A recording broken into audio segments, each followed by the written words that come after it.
ถ้าไม่ข้ามฟ้าเคียงเธอพี่ซีจะข้าม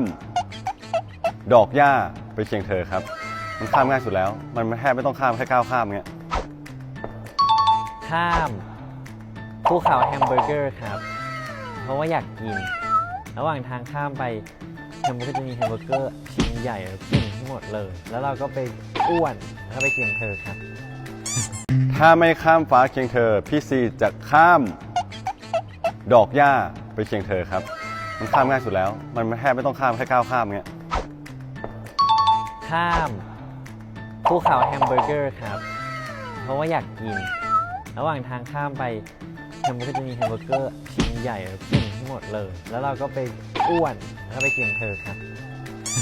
ถ้าไม่ข้ามฟ้าเคียงเธอพี่ซีจะข้าม